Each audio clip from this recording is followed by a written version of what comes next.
Olá pessoal, tudo bem com vocês? Já estou com o Dr. Augusto Legnani Neto, oftalmologista, que faz parte do programa Nossa Casa há muitos anos. E hoje nós estamos aqui, vamos falar sobre um assunto também muito importante e que pouco se falou no programa Nossa Casa, a respeito desse assunto, que é o carcinoma de conjuntiva. Se é isso, se seu nome é correto, o Dr. Augusto Legnani, a partir desse momento, estará falando com vocês e explicando o que é. Tudo bem? Tudo bem, Tamiris. Uma boa noite para você, uma boa noite pessoal de casa. Então, falar sobre o carcinoma de conjuntiva. Quando a gente fala em tumores a gente tem que diferenciar que existem tumores malignos e benignos, né? Então, assim, os mais comuns são as alterações benignas de conjuntiva de todos os órgãos. Então, tumor benigno sempre é mais comum. E dentro desses tumores existem alguns que podem ser por condições pré-existentes e podem ser por replicações novas, né? Existem alguns tumores de conjuntiva que são invasivos, que têm invasão local, que precisam ser tratados e retirados retirados com antecedência, ser retirados rápido. Sim. Porque se eles se infiltram no tecido ocular, a gente não tem muito espaço dali de como tirar. Não é como fazer na pele, que a gente pode fazer uma incisão e depois costurar essa pele e fechar de novo. O olho não nos permite esse tipo de liberdade. Então, às vezes, nos tratamentos de conjuntiva, de córnea, existem tumores de córnea também. Graças a Deus, são muito raros esses dois tipos de tumores, porque a excisão deles e o tratamento, às vezes, é muito difícil. Na maioria das vezes, os tumores de conjuntiva são tratados com excisão cirúrgica, tirar a conjuntiva afetada e fazer a aplicação ou de antimitóticos locais ou aplicar crioterapia, fazer o congelamento do local. Na maioria das vezes, a gente consegue eliminar essas células com esses dois tipos de tratamento. Algumas vezes, a gente precisa da radioterapia. Nesses casos, a gente encaminha para serviços especializados, que daí entra também a bracterapia, que a Tamiris me falou um pouquinho aqui, que tem uma pessoa de casa que perguntou sobre a bracterapia. A bracterapia foge um pouquinho da oftalmologia geral, de nós que trabalhamos com oftalmologia. Quando a gente pega esses tumores raríssimos, graças a Deus a gente pega muito pouco, e por acaso a gente faz a excisão cirúrgica e ainda tem células lá depois, aí é esses daí que a gente encaminha para esse tipo de tratamento, bracterapia, radioterapia, que são tratamentos um pouquinho mais complicados, porque tem que ser feito geralmente em grandes centros. Bracterapia ocular eu acho que só em São Paulo, não tem aqui na região, nem no Paraná não tem. Então é um pouco mais difícil da gente falar sobre esse tipo de tratamento, porque eles são, graças a Deus, raramente necessários. Graças a Deus mesmo. E quando necessários, a gente tem que encaminhar para um centro especializado. E às vezes esse centro não tem nem numa cidade como Marama, nem como Londrina, nem como Curitiba. A gente tem que encaminhar para São Paulo para ter uma pessoa especializada nesse tipo de tratamento de radioterapia tão localizada assim. Agora eu te pergunto, esse tumorzinho dá no fundo do olho, dá no globo ocular, é lá no fundo do olho, e a radioterapia, como que se faz uma radioterapia para o olho? A gente fica imaginando, porque vamos imaginar assim, uma bolinha de água, né? Eu vejo assim, a bolinha de água, você vai fazer tanta coisa, não vai estourar tudo? Então, aí a gente tem que diferenciar entre os tecidos. A gente tem o globo ocular, a bolinha branca chama esclera. Essa esclera, na frente da esclera a gente tem a córnea, que é essa transparente. Sim. Atrás da córnea a gente tem as estruturas, íris, cristalino. E lá no fundo, dentro, revestindo tudo lá dentro, nós temos a retina.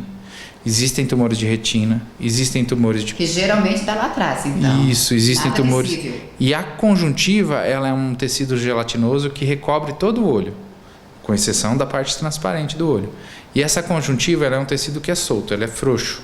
O olho mexe e essa conjuntiva mexe de maneira diferente. Essa conjuntiva eu posso cortar, tirar ela não faz tanta falta assim para o olho. Então dá para tirar uns pedaços dela. Quando a gente tem um tumor de conjuntiva, a gente pode excisar esse tumor sem problema. O problema é quando a gente tem um tumor de esclera, a gente não consegue tirar um pedaço dessa esclera. Já é uma coisa muito mais complicada. Porque se a gente tirar um pedaço dessa esclera e costurar, o olho vai perder o formato arredondado dele e daí vai causar uns erros refrativos mais diversos. Então assim, não dá para a gente tirar um pedaço de esclera. Tá? Essa esclera, se for alguma coisa escleral que tiver invadido a esclera, aí a gente precisa fazer radioterapia local. A radioterapia é feita nesses casos com placas. A gente coloca uma placa para aproximar essa radiação o máximo possível daquele tecido. Daí a gente fala em bracterapia, a gente coloca uma plaquinha lá em cima daquele local. Porque normalmente o aparelho de radioterapia é um aparelho tipo um raio-xão assim, a gente focaliza ele no local que a gente quer, a gente consegue deixar um feixe maior, um feixe menor, mas ele é externo, ele vai aplicar externamente. E esses daí a gente tem que colocar a placa de isótopo, a placa que solta a radiação, em cima do tecido para tentar danificar o menos possível os tecidos em volta. Então, quando a gente vai para uma radioterapia ocular, a gente já sabe que essa radioterapia vai ter danos para os tecidos adjacentes. E como o olho é muito pequeno e muito delicado, e tem toda uma estrutura nervosa de neurônios por dentro dele, então essa bracterapia tem que ser um negócio muito, muito sensível e muito direcionado. Muito delicado, porque se a gente fizer uma radioterapia, a gente vê complicações de radioterapia que são feitas no rosto, na boca, na língua, e fazem complicações oculares. Só da radiação estar perto do olho, porque o olho é muito sensível a isso. Por isso que a gente pensa, né, na delicadeza. Então, essa é a complicação desse tipo de tratamento. Quando a gente tem tumores oculares, graças a Deus, muito raros, eles são muito difíceis de tratar e tem que ser tratados muito precocemente e agressivamente. Então, a gente viu uma coisa que é estranha para o olho, a gente já quer tirar. Porque se ele crescer ali, se ele invadir a esclera, daí já começa a ter que ficar mais drástico. Ter que fazer cisão, ter que arrancar o olho, tem coisas assim mais exageradas. Graças a Deus, eles são extremamente raros. Né?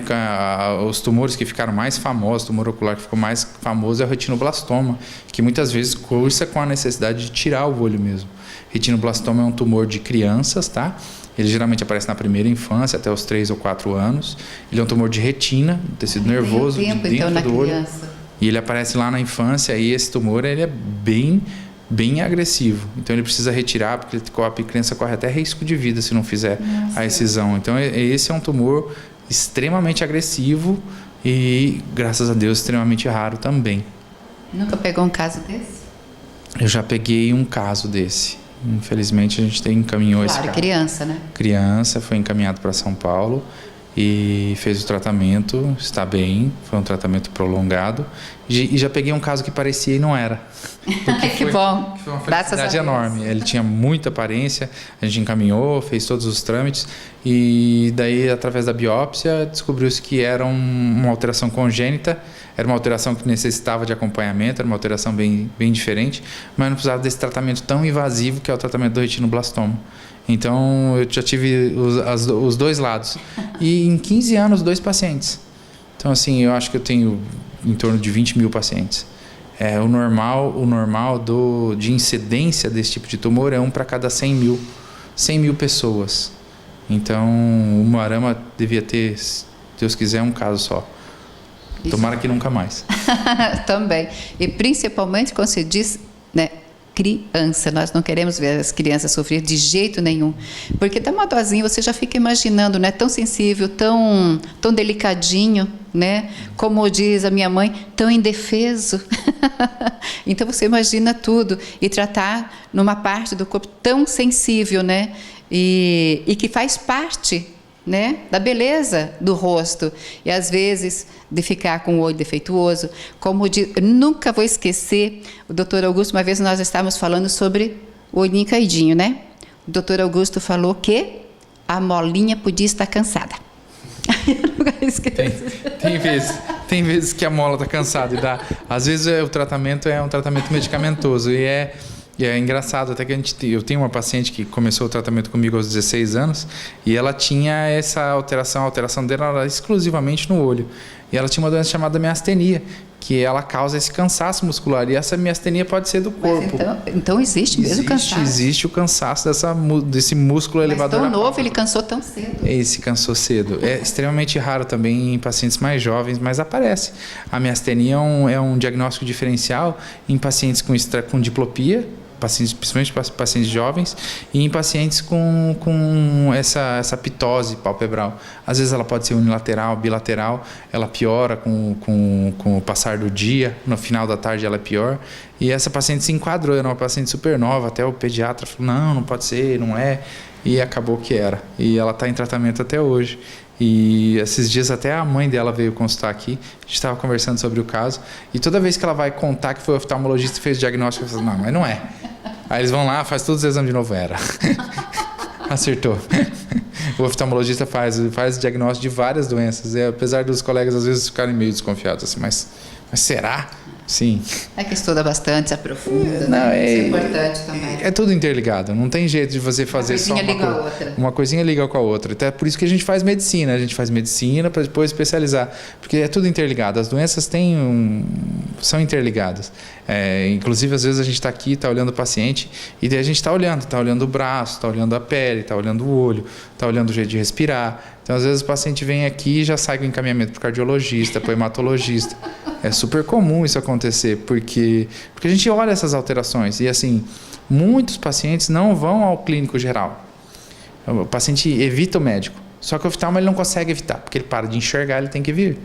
Então, é obrigação da gente tentar, nesse período que a gente tem ali, desses 30 minutos que a gente tem de consulta, ver se a gente pode ajudar ele de outra maneira, não esquecer que a gente é médico. Então, às vezes tem paciente que eu olho aqui e eu vejo que a respiração dele está difícil, a gente já pergunta... E que muita gente não leva em consideração. E quando a gente já começa a investigar, fala assim, mas por que está difícil? Desde quando? O que aconteceu? E porque também tem medicações que a gente usa em oftalmologia que podem interferir com essas doenças, então a gente tem que saber delas. Então, a gente tem que saber o quando a gente pode usar um beta-bloqueador ou não pode. Se a gente usar um beta-bloqueador num asmático, a gente vai causar a piora dessa asma e pode causar até uma parada respiratória. Então, você tem que exercer essa medicina todo dia. Então, quando o pacientinho senta ali, eu já começo a analisar. Eu vou lá, dar uma olhada no fundo de olho, eu vejo que tem aterosclerose e falo assim, por que tem aterosclerose? O que acontece? Como é que está a dieta? Você já fez exame? Não fez exame? Já encaminho para fazer exame se precisar. E na maioria das vezes a gente acaba sempre, quando a gente vê essas alterações, a gente pede um exame laboratorial, tenta descobrir, tenta encaminhar depois. Isso faz parte da medicina, da boa medicina. Não, tem que fazer parte da boa saúde. Né? E da boa saúde. Porque se tratar do olho e não tratar do resto. Não está enxergando bem, mas morreu, mas está enxergando bem.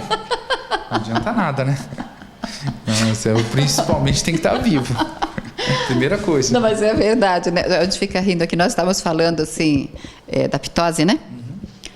Tem um jogador Amaral, é isso? Que jogava no Palmeiras. Estava até no Arame esses dias atrás. Exatamente, ele olha assim, né? Tadinho, gente, mas não tem jeito isso?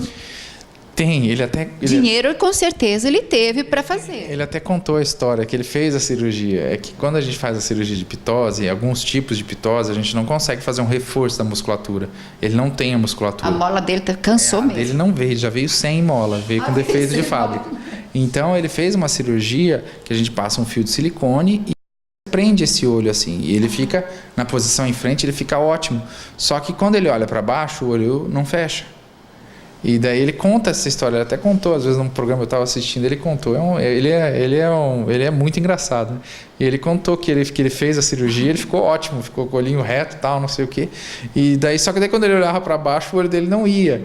E daí virou aquele tiração de gozação, tiração de sarro, e disse que a cirurgia durou uma semana. Aí ele não fez mais, aí ele desistiu. Ele falou, mas o olho não está mais aberto. Eu falei, é assim mesmo. E... Porque deve ficar interessante, porque você está olhando para baixo, um olho está assim e o outro está olhando para baixo. Deve ficar muito interessante isso. A maioria das vezes a pessoa não percebe esses detalhes. A gente tem que corrigir a visão no PPO, que a gente fala, que é a posição primária do olhar. Pois se a gente corrige você na posição primária do olhar, isso aqui são detalhes. Quando você vai conversar com a pessoa, você vai estar olhando para ela, você não vai estar olhando assim. Então, quando a gente corrige na PPO e a PPO fica boa, né, a posição primária do olhar fica boa, a pessoa não vai reparar nesses detalhes. Ele contando daquela maneira ficou engraçado, que ele se apegou aos detalhes que não aparentam, mas ele contando do jeito que ele conta, ficou uma história muito engraçada. Até quando tem a oportunidade de ver o Sport TV que ele vai falar, é engraçado de vê-lo falar.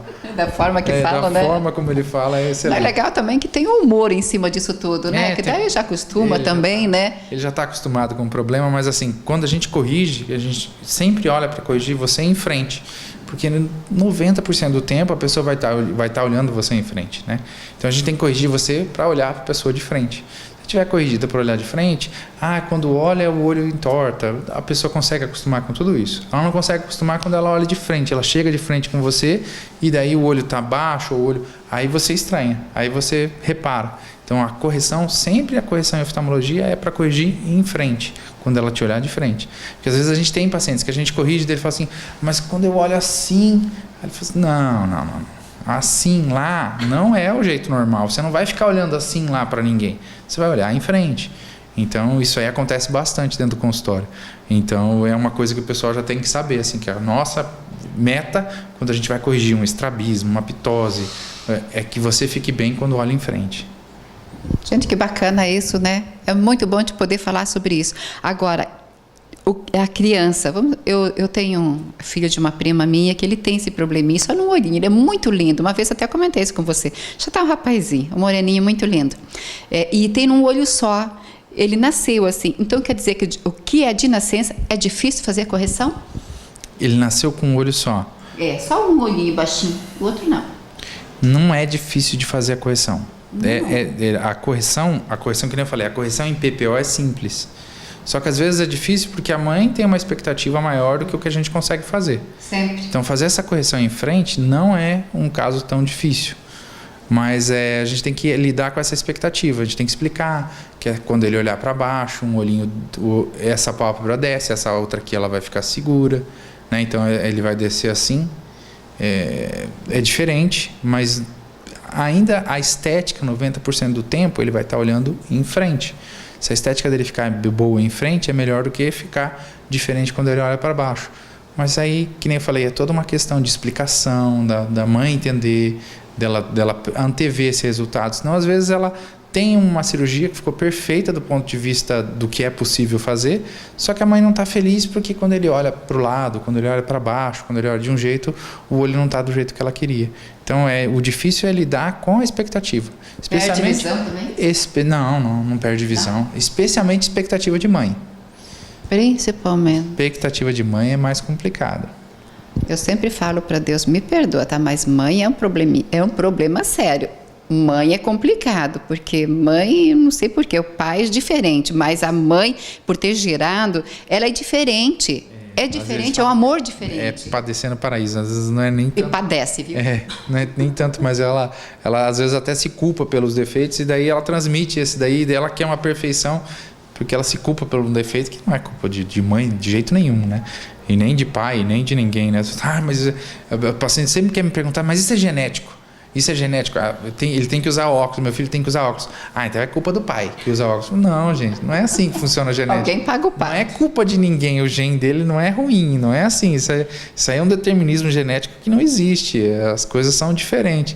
Não é porque, mas fulano tem asma, o filho tem asma e ele pegou do... Não é assim, não é tão simples assim a genética. E esse determinismo genético também a gente não pode pensar que o dele é ruim, Não vamos botar defeito em ninguém, não é culpa de ninguém, isso aí é uma loteria, tem coisas aleatórias que entram nessa transmissão genética, é resultado da mistura, não é resultado do fulano, não é do resultado do pai, resultado da mãe, é resultado da mistura dos dois, e tudo isso ainda passa por uma loteria, porque os cromossomos tem uma parte lá onde eles se cruzam, transferem genes, fazem uma bagunça, então é uma loteria muito grande para ser culpa de alguém, não é culpa de ninguém. Doutor Augusto, vamos imaginar que eu, já que passei do mês 50, que não tenho vergonha de falar, que eu sou vovó também, tem um amigo nosso, o médico, fala assim, não fala que você é vó. Eu adoro, eu amo ser vó. Vamos imaginar eu, com meus mais de 55, vamos imaginar que eu tenho um problema assim, é muito desconfortável. Eu como, mas eu fico desconfortável. Daí eu vou ao médico, faço exames, ele fala assim, você é intolerante a glúten. Mas é defeito de fábrica. Por que esse defeito de fábrica apareceu tão tarde? O médico sabe quando... Não, tem coisa... É complicado. Eu acho que isso, gente, não pode. Acho que não procede. Tem coisas que é complicado. Tem intolerância, tem vários tipos. Essa parte alimentar ainda é uma briga grande. Essas intolerâncias, elas são complicadas ainda. E você não vai ser nutrólogo também? Não. Desistiu? Essa parte eu não vou me aventurar mais por essa parte. Vou ficar só na oftalmologia, já dá trabalho suficiente. Mas você gostaria, Gostava bastante dessa parte, mas agora é só oftalmologia. Já tem muita coisa para aprender, ainda tem muita coisa para aprender, eu vou ficar só no oftalmo. Porque na área da nutrologia, né, eu acho assim que é bastante complexa mesmo. Misericórdia, não deve ser fácil não. Então fica por aí. É que o duro que nessa parte ela não é tão baseada em estudos científicos. Tem muita coisa que é baseada, tem muita coisa que é baseada em experiência clínica ainda nessa parte. E a oftalmologia é um pouquinho mais palpável. Então, é mais tranquilo de trabalhar. A gente trabalha com mais certeza. Eu vou te fazer uma última pergunta, porque eu estava conversando com um amigo meu esses dias, que você deve conhecer, mas eu não vou. O nome dele aqui não vem ao caso, do empresário, que ele teve um problema, ele tem um problema muito sério no olho, né? Então, não sei se ele não consultou com você também, mas ele foi para Curitiba, ele foi para São Paulo, em muitos lugares, e não tem jeito. Então, encontrei com ele na panificadora esses dias, daí eu falei assim, e daí? Daí ele falou assim, só prótese. Hoje se faz uma prótese bonita, legal, que não dá, que a gente não percebe que é uma prótese? Sim, sim. Tem protéticos que são incríveis. Perfeição em fazer olho. Que às vezes eu tenho que olhar ali no aparelho para saber. Às vezes eu chego aqui, converso com o paciente, concentro ele. Era prótese. Porque, claro, quando a gente olha no aparelho tem aumento e daí você vê que não tem profundidade, não tem um cristalino ali dentro. Mas até eu colocar ele sentado ali, às vezes eu não percebo. Tem perfeição, sim. É claro que é um trabalho não só do protético. O oftalmologista também entra porque ele tem que ajeitar a cavidade para caber essa prótese. Isso é sob medida. Tem sob que fazer medida. tudo. Faz tudo sob medida. E fica perfeito. E se faz no Brasil? Faz. Claro, em São Paulo tem a Osteológica tem protéticos excelentes nessa área. E eles fazem no dia. A gente até prefere que quando vai na Osteológica... Nossa, tão rápido assim? Sim, ele faz na hora. E até é interessante que faça lá, porque daí ele consegue fazer os ajustes na hora. Você precisa de uma tarde lá com eles. Você escolhe, eles escolhem a cor, eles fazem, moldam, colocam, você sai com a sua prótese no dia. Agora imaginar, uma prótese no olho, o outro olho está bem. O olho que está bem, não sofre? Não. Não perde visão? Não. Não. Porque geralmente fala assim, vai ficar fraco, hein? Vai ficar porque você tem um só, você fica forçando. Então você cuida. Não tem essa de forçar. É a mesma coisa, a pessoa tem uma perna só, vai forçar aquela perna. Não, vai usar aquela perna. Se tivesse as duas era mais fácil, mas tendo uma só, aquela perna não vai sofrer dobrado. Apesar de estar carregando o peso do corpo, ela consegue se movimentar dessa maneira. No olho, então, não tem. Os dois olhos funcionam independentes. Então, o tempo todo você vai forçando os dois. Você não vai forçar mais, você não vai pôr o teu peso em cima daquele olho. Então, assim, se numa perna você não vê tanta... Mas a perna você vê, né? O paciente vai ficar torto, vai apoiar todo o peso dele em cima daquela perna. Agora, num olho, não tem. Ele vai usar o tempo todo o máximo desses dois olhos ou desse olho só. Então, sempre que você está, os dois olhos, você está forçando os dois, você vai estar com um só, você vai estar forçando um só, do mesmo jeito que você ia estar forçando os dois. Não faz diferença. Tendo um olho só, tendo dois, você não está forçando ninguém a mais. Enxerga muito bem. Enxerga muito bem, só que tem que ter mais cuidado, porque tem um só. Tem que examinar bem esse olho. Concordo, tem que ir no oftalmologista com frequência. E todos os cuidados, tratamentos, às vezes, né, direcionar também para o oftalmologista e fazer também. E claro, cuidar, tem todos os cuidados. Tem um só. Mas tá bom, qual que é a tua mensagem? Uma boa noite, pessoal de casa. Uma boa noite para você, Tamires. E vamos começar esse ano aí com força total. Tomara que seja um ano de muitas conquistas para todos nós. E uma boa noite, pessoal de casa.